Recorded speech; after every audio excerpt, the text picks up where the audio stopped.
Sir আসসালামু আলাইকুম। ওয়ালাইকুম আসসালাম। ভালো আছো? জি স্যার, আলহামদুলিল্লাহ। স্যার আপনি কেমন আছেন? আছি, আলহামদুলিল্লাহ ভালো আছি।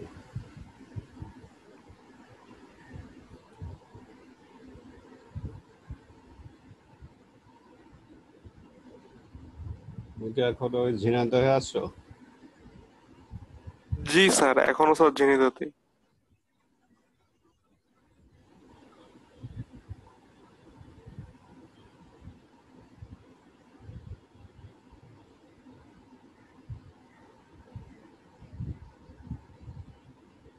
স্যার গ্রুপে একটা মেসেজ দিয়ে দিই সবাইকে জয়েন করার জন্য। ঠিক আছে।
হ্যালো তামিম, কেমন আছো তুমি?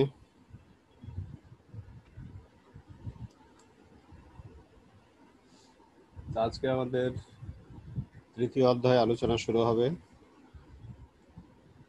নগদ প্রবাহ বিবরণী তৃতীয় অধ্যায় আলোচনা শুরু হবে আজকে।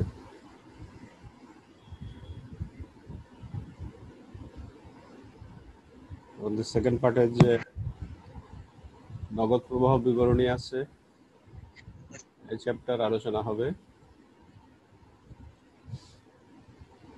নগদ প্রবাহ বিবরণী মানে যে বিবরণীর সাহায্যে বললাম তোমার সমস্যাটা নগদ তহবিল হ্যালো হ্যালো হ্যালো নির্ণয় করা হবে, তাকে বলে নগদ প্রবাহ বিবরণী।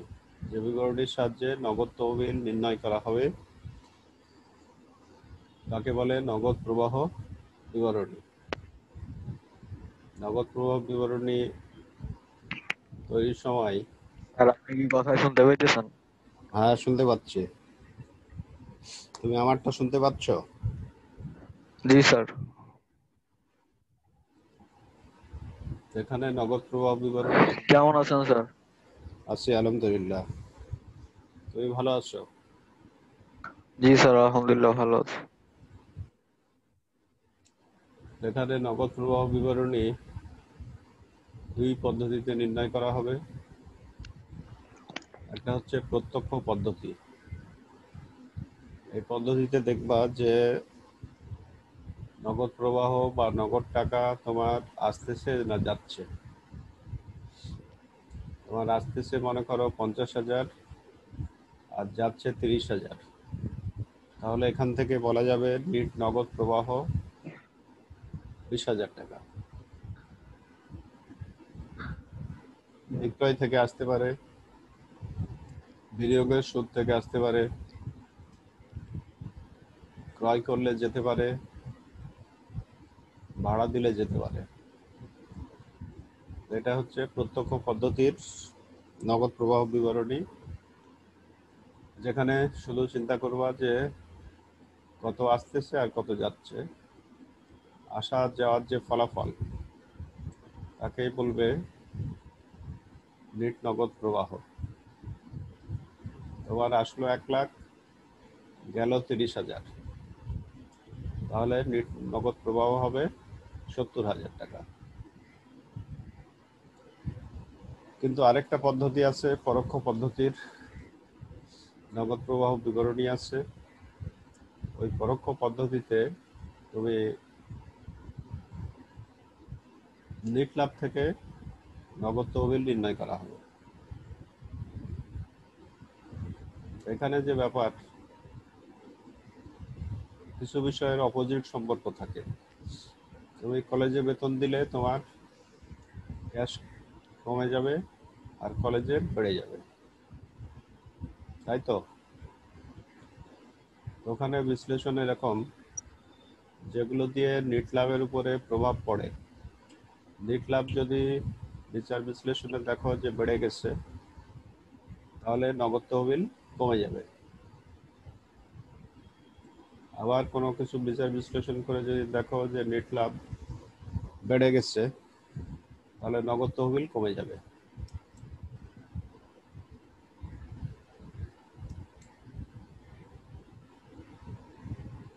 এখন আমরা দেখি এটার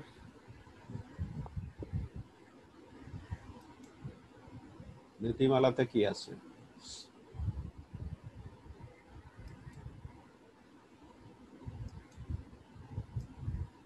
স্ক্রিন দেখতে পাচ্ছ তামিম? জি স্যার। কি লেখা আছে শুরুতে? স্যার শুরুতে লেখা আছে হচ্ছে নগদ নগদ প্রবাহ প্রবাহ বিবরণী। বিবরণী প্রস্তুতের ক্ষেত্রে নিট লাভ থেকে সমাপনী নগদ তহবিল নির্ণয় করা হয়। হ্যাঁ, ঠিক আছে। নেট লাভের তুলনায় নগদ তহবিল বেড়ে থাকলে, পরোক্ষ পদ্ধতির ক্ষেত্রে বলতেছি, এটা পরোক্ষ পদ্ধতির যে নগদ প্রবাহ বিবরণী, এই চ্যাপ্টারটা অন্যগুলোর থেকে একটু জটিল আছে, অতএব খুব কেয়ারফুলি লক্ষ্য করবা। নেট লাভের তুলনায় নগদ তহবিল বেড়ে থাকলে এখানে ঘটনা হচ্ছে যে পরোক্ষ পদ্ধতির যে অঙ্ক, এগুলো নেট লাভ দিয়ে শুরু হবে আর শেষ হবে নগদ তহবিল দিয়ে। তো শেষ যেহেতু নগদ তহবিল দিয়ে হবে, তোমার বিচার বিশ্লেষণে যদি মনে হয় নগদ তহবিল বেড়ে আছে, তখন যোগ হবে, আর নগদ তহবিল কমে থাকলে বিয়োগ হবে। আবার সব লেনদেন দিয়ে আমরা জানি যে এর উপর কোনো প্রভাব থাকে না। সব লেনদেন দিয়ে কি আমাদের নেট লাভের উপর প্রভাব থাকে? কল কবজার যন্ত্রপাতি ক্রয় করলাম, এটা দিয়ে কি নেট লাভের উপর কোনো প্রভাব আছে? এই কল কবজা যন্ত্রপাতি ক্রয় কি কোনোদিন বিশদ আয় বিবরণীতে আসে? ফার্স্ট পার্টে কি দেখেছো যে কোনোদিন বিশদ আয় বিবরণীর মধ্যে আসে? আসে না। স্যার হুম, কেউ কিছু বলতেছ? আসে না, তাই না? যেমন ঋণ পরিশোধ যদি করো, এটা নেট লাভ নির্ণয়ে আসে না। যে কোনো সম্পদ যদি ক্রয় করো, তাহলে নেট লাভ নির্ণয়ে আসে না। বিনিয়োগ, ক্রয়, এগুলো সম্পদ নির্ণয়ে আসে না। তাহলে এগুলো যখন পরিশোধ করবা, ঋণ যখন পরিশোধ করবা, সম্পদ যখন ক্রয় করবা, বিনিয়োগ যখন ক্রয় করবা, তখন এগুলো দিয়ে তোমার নগদ তহবিল কমে যাবে, ফলে এগুলো বিয়োগ হয়, নগদ তহবিল যেহেতু কমে যায়। আবার কিছু কিছু লেনদেন দিয়ে নগদ তহবিল বেড়ে যায়, সেগুলো যোগ হয়। Share issue, company share issue মানে শেয়ার বিক্রি করা। শেয়ার যখন বিক্রি করবে তখন কোম্পানির নগদ তহবিল বেড়ে যাবে। সম্পদ বিক্রি যখন করবে নগদ তহবিল বেড়ে যাবে, তাহলে এগুলো যোগ হবে। এটা গেল এক ধরনের বিশ্লেষণ, যে যদি নগদ তহবিল কমে কিছু লেনদেন দিয়ে তাহলে বিয়োগ হবে, আর কিছু লেনদেন দিয়ে যদি নগদ তহবিল বাড়ে তাহলে যোগ হবে। পুনরায় কিছু লেনদেন দ্বারা নেট লাভ বেড়ে যায়, ফলে নগদ তহবিল কমে যায়। এটাই হচ্ছে পরোক্ষ পদ্ধতির মূল বৈশিষ্ট্য। এই ব্যাপারটা সহজে বুঝবা এইভাবে, যে তোমার ওই যে আমি শুরুতে যেটা বললাম, যে তুমি কলেজের বেতন দিলা, তাহলে তোমার ক্যাশ কমে যাবে, আর কলেজের ক্যাশ কি হবে, কলেজের ক্যাশ বেড়ে যাবে। কিছু লেনদেন দিয়ে নেট লাভ বেড়ে যায়, ফলে নগদ তহবিল কমে যাবে। যেমন খরচ হ্রাস, সমপরি মজুদ বৃদ্ধি ইত্যাদি বিয়োগ হয়। এখন আমরা আসি যে এগুলো কেন বিয়োগ হচ্ছে। খরচ হ্রাস, খরচ হ্রাস হলে কি হবে, তোমার খরচ কেন হ্রাস পাবে, খরচ হ্রাস পেলে নেট লাভ কি হবে। যে কোনো সময় খরচ যদি কমে যায়, নেট লাভ বেড়ে যায়, তাহলে নগদ তহবিল কমে যায়, এই জন্যই বিয়োগ হচ্ছে। এখানে পরোক্ষ পদ্ধতিতে নেট লাভের সাথে একটা সম্পর্ক আছে। যে কোনো খরচ যদি কমে যায় তাহলে আপনি কিছু কোন আর কোনো খরচ দিয়ে যদি নেট লাভ কমে তাহলে নগদ তহবিল, নেট লাভ যেহেতু কমে যায়, খরচ হ্রাস দিয়ে নেট লাভ বাড়ে, তাহলে নগদ তহবিল কমে যাবে, এই জন্য বিয়োগ হবে। সমাপনী মজুদ বৃদ্ধি, চিন্তা করে দেখো, বিশদ আয় বিবরণী যখন করো তখন সমাপনী মজুদ বৃদ্ধি যদি বেশি বিয়োগ করো, তখন নেট লাভ কি হবে, বিক্রিত পণ্যের ব্যয় যখন ফার্স্ট পার্টে বের করেছো তখন সমাপনী মজুদ পণ্য বিয়োগ করো। তো সমাপনী মজুদ পণ্য বেশি বিয়োগ করলে কি হবে, নেট লাভ বেশি বিয়োগ করলে বিক্রিত পণ্যের ব্যয় কমে যাবে, আর ব্যয় কমা মানেই নেট লাভ বেড়ে যাওয়া, আর নেট লাভ বাড়া মানেই নগদ তহবিল কমা, এই জন্য এটা বিয়োগ হবে। আবার কিছু লেনদেন দিয়ে নেট লাভ কমে যায়, ফলে নগদ তহবিল বৃদ্ধি পায়। নেট লাভ কমা মানে নগদ তহবিল বৃদ্ধি পায়, এটা হচ্ছে অপোজিট সম্পর্ক। যেমন খরচ যদি বেড়ে যায়, খরচ বেড়ে গেলে তোমার লাভ বেশি হবে না কম হবে, খরচ বেড়ে গেলে লাভ কম হবে। লাভ কম হবে। লাভ কম মানেই তাহলে নগদ তহবিল বৃদ্ধি পাবে, বৃদ্ধি। অপোজিট সম্পর্ক। লাভ কম মানেই নগদ তহবিল বৃদ্ধি, নগদ লাভ কম মানেই নগদ তহবিল বৃদ্ধি, এই জন্য এটা যোগ হয়।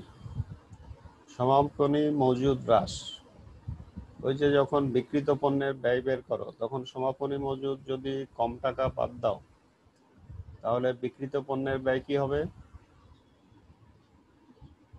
বিক্রিত পণ্যের ব্যয় তখন কম টাকা যদি বাদ দাও, বিক্রিত পণ্যের ব্যয় বেড়ে যাবে, চলে যাবে। আর ব্যয় বাড়া মানে নেট লাভ কমে যাওয়া, আর নেট লাভ কমে যাওয়া মানে নগদ তহবিল বেড়ে যাওয়া, বৃদ্ধি পাওয়া। এই জন্য যোগ হবে।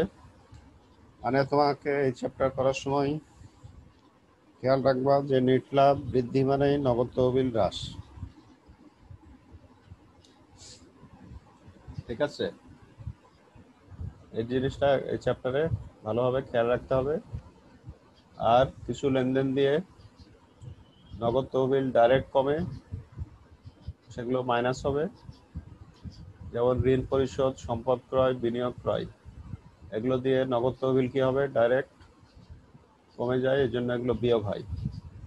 যেহেতু নগদ তহবিলই নির্ণয় করা হচ্ছে এই অঙ্কে, এই চ্যাপ্টারে, এগুলো যদি পেমেন্ট করো নগদ তহবিল কমে যাবে, এই জন্য বিয়োগ হবে।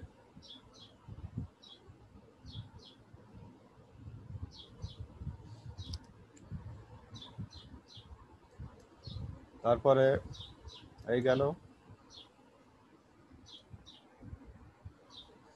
তারপরে কিছু বিষয়ের ব্যাপারে খুব সতর্ক থাকতে হবে, এগুলোকে বলতেছে এখানে সতর্কীকরণ। কোনো লেনদেন দ্বারা নেট লাভ বৃদ্ধি পাওয়া অর্থ নগদ তহবিল কমে যাওয়া, যেটা এতক্ষণ বললাম যে অপোজিট সম্পর্ক আছে নেট লাভের সাথে নগদ তহবিলের, গাণিতিক কারণে অপোজিট সম্পর্ক আছে। কিন্তু তুমি যদি চিন্তা করো এরকম যে লাভ বেড়ে গেল, তাহলে তো আবার নগদ তহবিল বেড়ে যাওয়ার কথা, এভাবে চিন্তা করলে হবে না। যারা পড়াশোনা করে না তারা চিন্তা করবে এভাবেই যে নেট লাভ বৃদ্ধি পাওয়া মানে তো ভালো ব্যাপার, তাহলে তো আমার নগদ তহবিল এখন বেড়ে যাবে, এভাবে চিন্তা করবে। কিন্তু এভাবে চিন্তা করা যাবে না। গাণিতিক কারণে নেট লাভ বৃদ্ধি পাওয়া মানে নগদ তহবিল কমে যাওয়া। আবার 2 নম্বর লেনদেনে আছে যে কোনো কিছু দিয়ে নেট লাভ কমে যাওয়া অর্থ নগদ তহবিল বৃদ্ধি পাওয়া। তোমাদের যেমন বিভিন্ন সাবজেক্ট আছে, তেমন এখানে এই নগদ প্রবাহ বিবরণী বিভিন্ন সাবজেক্টের মধ্যে একটা হচ্ছে পরিচালন কার্যক্রম থেকে নগদ প্রবাহ নির্ণয় করা হবে। পরিচালন কার্যক্রম থেকে নগদ প্রবাহ নির্ণয় করো যদি বলে, তাহলে এর ভিতরে নেট লাভ, মজুদ মাল বৃদ্ধি হ্রাস, দায় বৃদ্ধি হ্রাস, বকেয়া বৃদ্ধি হ্রাস, অবচয়, সম্পদ বিক্রয়জনিত লাভ ক্ষতি ইত্যাদি বিবেচনা করবা। তোমাকে যদি বলে পরিচালন কার্যক্রমের নেট নগদ প্রবাহ নির্ণয় করো, ওখানে তাহলে কত টাকার কলকবজা কিনছে, কত টাকা বিনিয়োগ করছে, কত টাকা দেনাদারের কাছ থেকে আদায় হয়েছে, এগুলো চিন্তা করা যাবে না। পরিচালন কার্যক্রম বলতে এই যে এগুলোকেই চিন্তা করবা, যে নেট লাভ চিন্তা করবা, মজুদ মাল হ্রাস বৃদ্ধি, দায় বৃদ্ধি, বকেয়া বৃদ্ধি হ্রাস, এগুলোই চিন্তা করবা। তারপর অবচয়, সম্পদ বিক্রয়জনিত লাভ ক্ষতি, এগুলোকে বলে পরিচালন কার্যক্রমের নগদ প্রবাহ। যদি দেখো যে এইসব লেনদেন দিয়ে তোমার, এই লেনদেনগুলো দিয়ে যদি দেখো তোমার টাকা মোট এসছে 2 লাখ আর চলে গেল 50,000, তখন নেট নগদ প্রবাহ হবে, পরিচালন কার্যক্রমে নেট নগদ প্রবাহ বলবা 1,50,000। অর্থায়ন কার্যক্রম থেকে নগদ প্রবাহ বলতে শেয়ার ইস্যু মানে শেয়ার বিক্রি করলে করা, ঋণ গ্রহণ পরিশোধ, লভ্যাংশ প্রদান ইত্যাদি বোঝায়। আমাকে যদি বলে যে অর্থায়ন কার্যক্রমের নেট নগদ প্রবাহ নির্ণয় করো, এর ভিতরে এই কয়েকটা বিষয় চিন্তা করবা, যে শেয়ার বিক্রি করে তুমি 5 লাখ টাকা পেয়েছো, ঋণ পরিশোধ করেছো 1 লাখ, তাহলে অর্থায়ন কার্যক্রমের নগদ প্রবাহ কত হবে? শেয়ার বিক্রি করে পেয়েছো 5 লাখ আর ঋণ পরিশোধ করেছো 1 লাখ, তাহলে তোমার নেট নগদ প্রবাহ হবে 4 লাখ টাকা। 4 লাখ টাকা। এগুলো সেকশন ওয়াইজ চিন্তা করতে হবে। অর্থায়ন কার্যক্রমের মধ্যে যদি কেউ দায় বৃদ্ধি হ্রাস, বকেয়া বৃদ্ধি হ্রাস, অবচয় এগুলো যদি নিয়ে আসে তাহলে হবে না। অর্থায়ন কার্যক্রমের মধ্যে শুধু এগুলো নিয়ে আসা হবে। তুমি শেয়ার বিক্রি করলা 10 লাখ টাকার, ঋণ পরিশোধ করলা 2 লাখ টাকা, তাহলে তোমার এখানে নেট নগদ প্রবাহ কত হবে? নেট নগদ প্রবাহ হবে 8 লক্ষ টাকা। এটা হচ্ছে অর্থায়ন কার্যক্রমের ব্যাপার। তারপর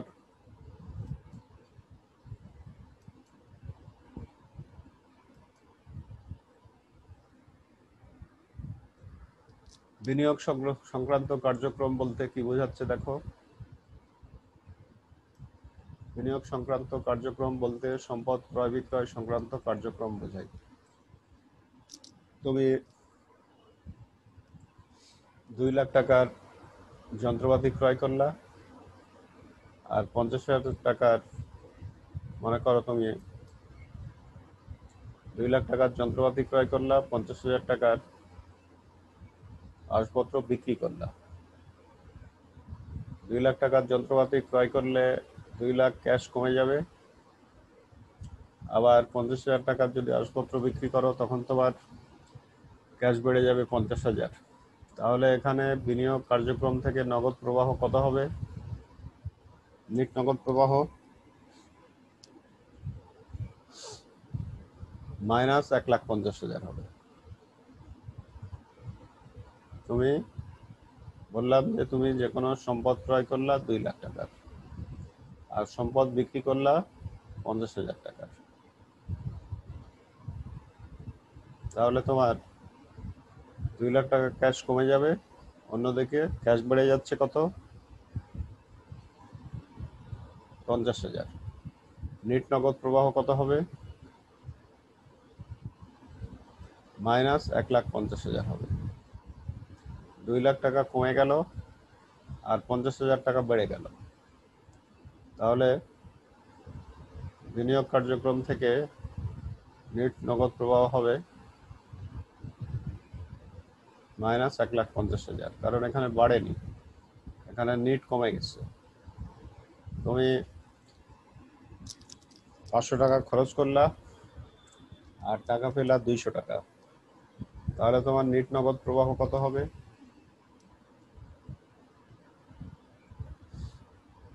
ওভারঅল, নিট মানে ওভারঅল, ওভারঅল কি দাঁড়াচ্ছে? মাইনাস 300 টাকা তুমি তোমার অবস্থান।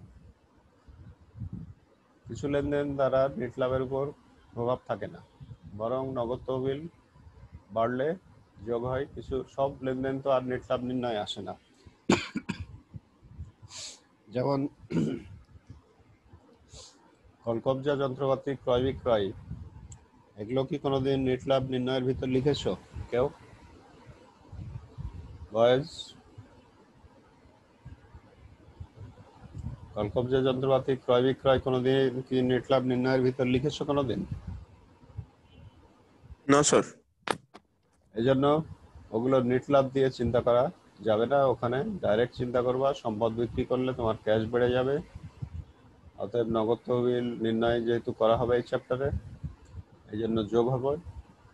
শেয়ার বিক্রি ইস্যু যদি করো, ইস্যু মানে শেয়ার বিক্রি, কোম্পানি শেয়ার বিক্রি করে ক্যাশ পায়, এটা জানো তো, তাহলে যোগ হবে। আবার নগদ তহবিল কমলে বিয়োগ হবে। যেমন ঋণ পরিশোধ করলে ক্যাশ কি হবে? ঋণ পরিশোধ করলে ক্যাশ কমে যাবে, এই জন্য বিয়োগ হবে। সম্পদ ক্রয় করলে ক্যাশ কমে যাবে, এই জন্য বিয়োগ হবে। 7 নম্বর পয়েন্টে আছে সম্পদ ক্রয় বিক্রয় উল্লেখ থাকলে তা সমন্বয় করে অবচয় বা ক্রয় বিক্রয় নির্ণয় করা হয়। এই কথাটা অর্থ, যেমন তোমার প্রারম্ভিক সম্পদ বলে গেছে 50,000, বিক্রয় 40,000, ক্রয় 10,000। তো তোমার এখানে 50,000 শুরুতে ছিল, আর ক্রয় 10,000 করলে 60,000 টাকা থাকার কথা।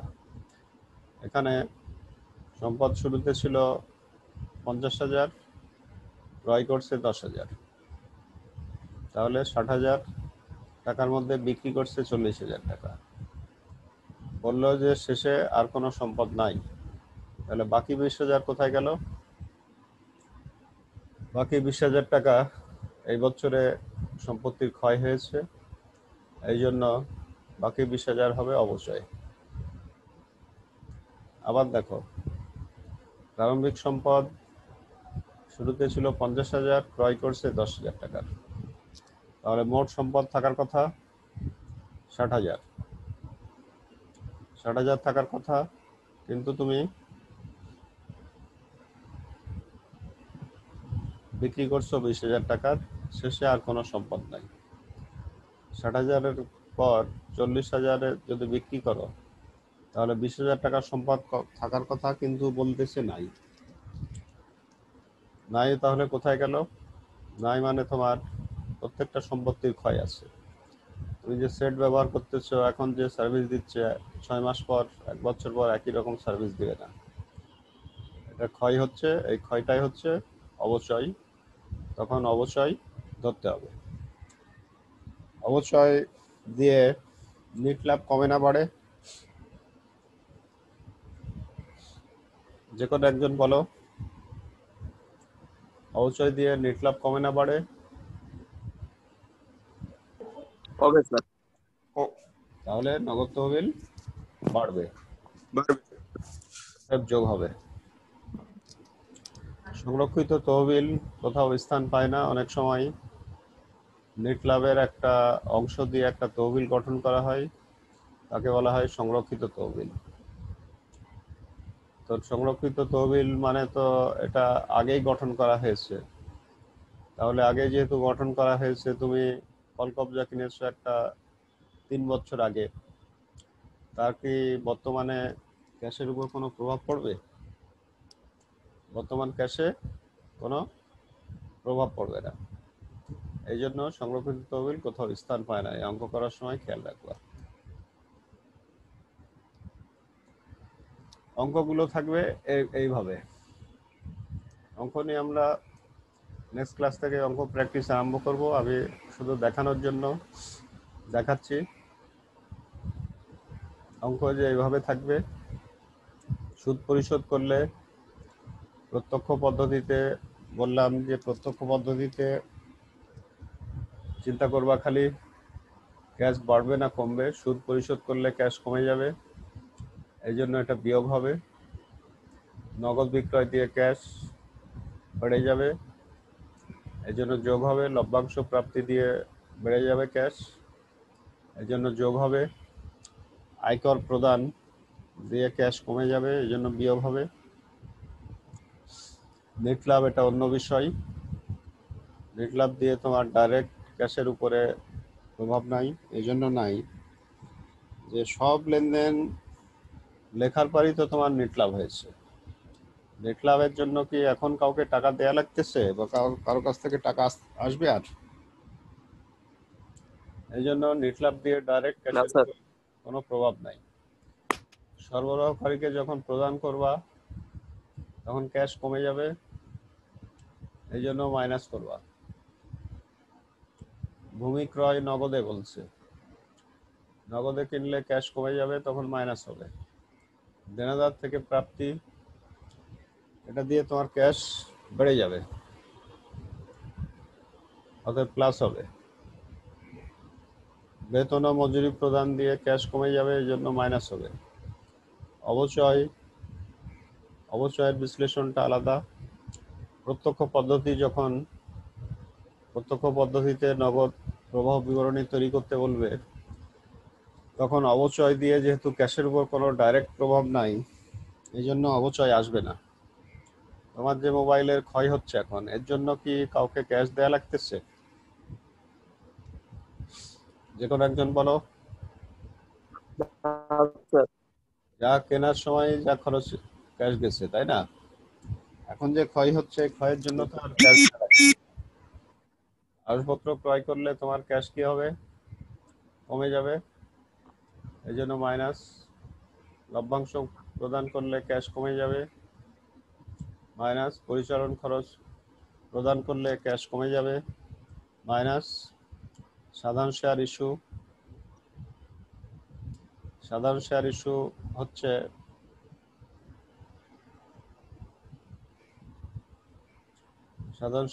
এটা হচ্ছে তোমার সাধারণ শেয়ার বিক্রি করা, তাহলে ক্যাশ তোমার বেড়ে যাবে, প্লাস হবে। দিয়ে ওই সৃজনশীল সিস্টেমের স্যার, আর অবশ্যই খরচ। কি যদি স্যার অবশ্যই খরচ কি হবে স্যার? অবশ্যই জি স্যার। প্রত্যক্ষ পদ্ধতিতে যদি নগদ প্রবাহ বিবরণী করো, অবশ্যই কোনো কাজে আসবে না, কারণ অবচয়ের জন্য ওই যে যেটা উদাহরণ দিলাম যে তোমার মোবাইলের যে ক্ষয় হচ্ছে এখন, তার জন্য কি কাউকে ক্যাশ দেওয়া লাগতেছে? না স্যার। এমন অবশ্যই ডাইরেক্ট কোনো ক্যাশের উপর কোনো প্রভাব নাই। তারপর সৃজনশীল সিস্টেমে এইভাবেই তোমাকে বলবে যে পরিচালন কার্যাবলীর মোট নগদ প্রাপ্তি নির্ণয় করো, নগদ প্রদান নির্ণয় করো। এসব অঙ্ক আমরা আগামী দিনগুলোতে প্র্যাকটিস করব। বিনিয়োগ ও অর্থ কার্যাবলীর নেট নগদ প্রবাহ নির্ণয় করো। এভাবে হবে। এবার শুরু থেকে বলো,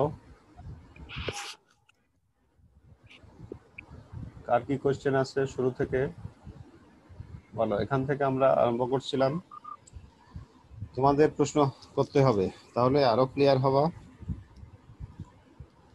আমি খালি বলেই গেলাম, তোমরা যদি কোনো প্রশ্ন না করো তাহলে ক্লিয়ার হবে না। কার কি স্যার ম্যাথ ম্যাথ স্টার্ট করলে স্যার তখন স্যার বুঝতে পারবো স্যার। এখন তো স্যার জাস্ট রুলস গুলো তো স্যার অনেক সময় ইজিও মনে হয় স্যার। না, তারপরে তোমার যা যা প্রশ্ন আছে সেটা করো। ইজি কঠিন সবই মানুষের উপর নির্ভরশীল। হ্যাঁ, যে প্র্যাকটিস করে তার জন্য সবই ইজি, আর যে প্র্যাকটিস করে না তার জন্য সবই কঠিন। আর উপস্থিত বুদ্ধি দিয়ে এই অঙ্ক করা যাবে না। এটা কিন্তু তোমার পরবর্তীতেও বিভিন্ন লেভেলে আছে। যখন তুমি অনার্স বিবিএ এমবিএ করবা তখন ওই ক্যাশ ফ্লো স্টেটমেন্ট বা নগদ প্রবাহ বিবরণী চ্যাপ্টার ঘুরে ফিরে পাবা বিভিন্ন জায়গায়। এছাড়া যাদের ফিনান্স আছে না, ফিনান্স যাদের আছে তারা কিন্তু অলরেডি পেয়েছো এই চ্যাপ্টার, পেয়েছো না? জি স্যার। Yes sir. হ্যাঁ বলো, কেউ কিছু বলতেছিলা? সমাপনী মজুদের একটু বুঝিয়ে দিন স্যার। মজুদ পণ্য এখানে এখানে যে কথা বলা হয়েছে সেটা হচ্ছে যে প্রথমেই তোমাকে ধরে নিতে হবে নেট লাভ বাড়া মানে নগদ তহবিল কমা, অপোজিট সম্পর্ক। ঠিক আছে? কিছু কিছু বিষয়ে অপোজিট সম্পর্ক থাকে। যেমন এই যে আমি যেটা উদাহরণ দিলাম, তুমি কলেজে যে বেতন দিচ্ছ, তোমার ক্যাশ কমে যাচ্ছে, কলেজের ক্যাশ বেড়ে যাচ্ছে, তাই না? যেমন নেট লাভের সাথে একটা অপোজিট সম্পর্ক আছে নগদ তহবিলের, এটা চিন্তা করতে হবে। সমাপনী মজুদ বৃদ্ধির ব্যাপারটা হচ্ছে যে সমাপনী মজুদ লিখো কোথায়? বিশদ আয় বিবরণী যখন করো, যে নেট লাভ যখন নির্ণয় করো, তখন বিক্রিত পণ্যের ব্যয় নির্ণয় করার সময় সমাপনী মজুদ মাইনাস করো না? স্যার তো সমাপনী মজুদ মাইনাস করা অর্থ বিক্রিত পণ্যের ব্যয়টা যত বেশি মাইনাস করবা, বিক্রিত পণ্যের ব্যয়টা তত কমে যাবে, নাকি? তো ওখানে ব্যয় কমে যাওয়া মানে নেট লাভ বেড়ে যাওয়া, নেট লাভ বেড়ে যাওয়া মানেই নগদ তহবিল কমে যাওয়া। এই জন্য সমাপনী মজুদ বৃদ্ধি বিয়োগ হবে। সাথে সাথে এটা মনে রাখো, যেহেতু অ্যাকাউন্টিং একটা অপোজিট সম্পর্ক আছে, সমাপনী মজুদ বৃদ্ধি মানে যদি বিয়োগ হয় তাহলে সমাপনী মজুদ হ্রাস যদি হয় তাহলে কি হবে? সমাপনী মজুদ হ্রাস প্লাস হবে, অপোজিট সম্পর্কের কারণে। এরপরে বলো কি প্রশ্ন আছে কার?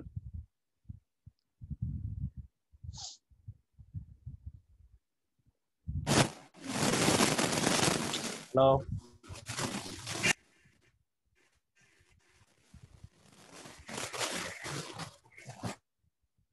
আর কি প্রশ্ন আছে বলো?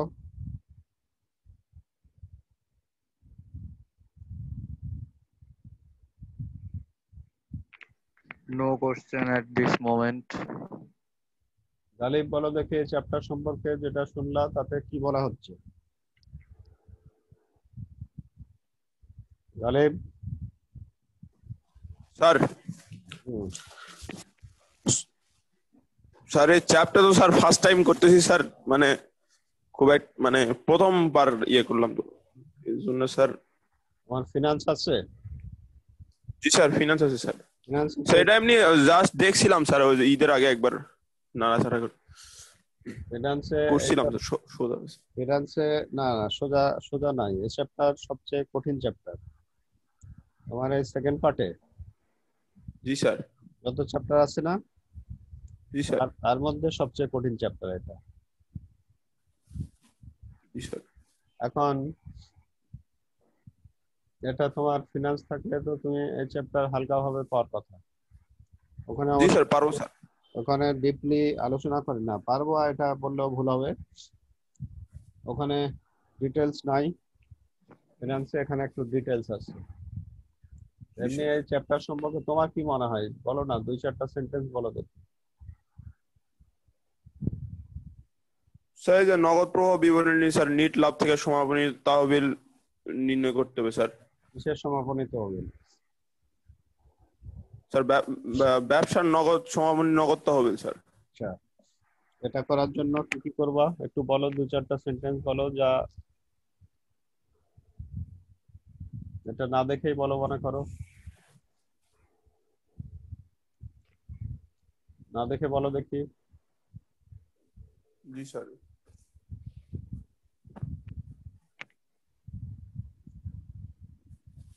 2-4টা সেন্টেন্স বলো আরো।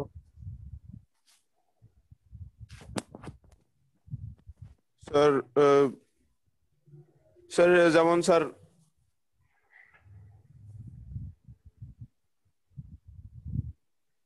মানে নিট লাভ মানে স্যার বাড়া কমার এগুলো স্যার। বলো তোমার যেটা ইচ্ছা বলতে পারবা তুমি, তোমার চ্যাপ্টার নিয়ে যা বলতে ইচ্ছা হয় বলো। স্যার যেমন স্যার নিট লাভের তুলনায় নগদ তহবিল স্যার বেড়ে গেলে তা যোগ যোগ হবে স্যার। তারপর আচ্ছা, স্যার নিট লাভ তহবিল কমে গেলে বিয়োগ করতে হবে লাভ যদি স্যার। নিট লাভের তুলনায় যদি স্যার নগদ তহবিল বেড়ে যায় স্যার, তাহলে যোগ করতে হবে স্যার। আচ্ছা আর স্যার নগদ তহবিল যদি কমে যায় স্যার, তাহলে বিয়োগ করতে হবে। একটা উদাহরণ। স্যার স্যার যেমন স্যার ঋণ পরিশোধ, সম্পদ ক্রয়। ঋণ পরিশোধ কি হবে? স্যার ঋণ পরিশোধ স্যার কমে যাবে স্যার, আর সম্পদ স্যার ক্রয় বেড়ে যাবে স্যার। ঋণ পরিশোধ করলে কি কমে যাবে? কি কমে যাবে? ঋণ স্যার নগদ তহবিল স্যার। কমে যাবে, তখন কি করবা? স্যার নগদ তহবিল কমে যাবে স্যার। তখন জি স্যার। তখন কি করবা, প্লাস না মাইনাস? Sir minus sir. আচ্ছা, এখন চলে গেল কেন তানভীর? চলে গেল তানভীর? স্যার টাইম তো শেষ স্যার। না, আরো একটু আছে, শোনো। সাদ আসছো? হ্যালো সাদ, ইয়েস স্যার। তো বলো তাহলে চ্যাপ্টার সম্পর্কে কি মনে হলো তোমার? স্যার এই চ্যাপ্টার হচ্ছে স্যার নগদ প্রবাহ বিবরণী তৈরি করতে হবে স্যার, সকল ধরনের নগদ লেনদেন এখানে আসবে স্যার, নগদের সাথে কানেক্টেড লেনদেন নগদ গুলো স্যার। না না, নগদ লেনদেনের এখানে নগদ লেনদেন হলেই যে আসবে তা না। যেমন অবচয় যে আছে, জি অবচয়ের স্যার। অবচয় তো এখানে আসবে, তো অবচয় কি নগদ লেনদেন? না স্যার, তাহলে কানেক্টেড আর কি অবচয়ের সাথে। অবচয় তো তোমার নগদ লেনদেন না, বুঝছো? তাহলে তো আসবে না। জি স্যার।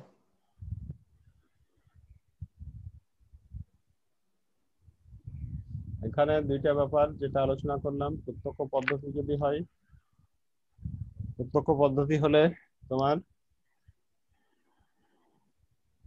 ক্যাশ কমে গেলে মাইনাস, আর ক্যাশ বেড়ে গেলেই প্লাস।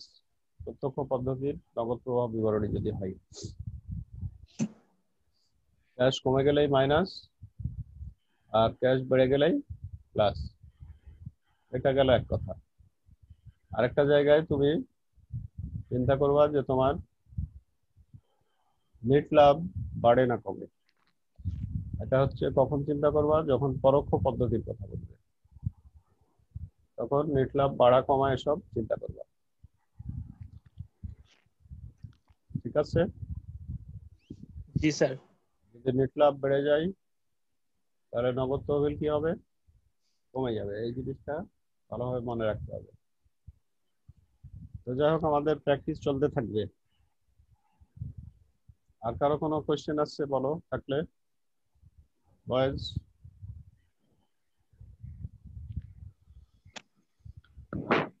No sir. হ্যাঁ বলো। No sir, no question. আচ্ছা ঠিক আছে, তাহলে নেক্সট ক্লাসে দেখা হবে আবার। ইনশাআল্লাহ। ভালো থাকবেন স্যার, সুস্থ থাকবেন, be safe, stay at home.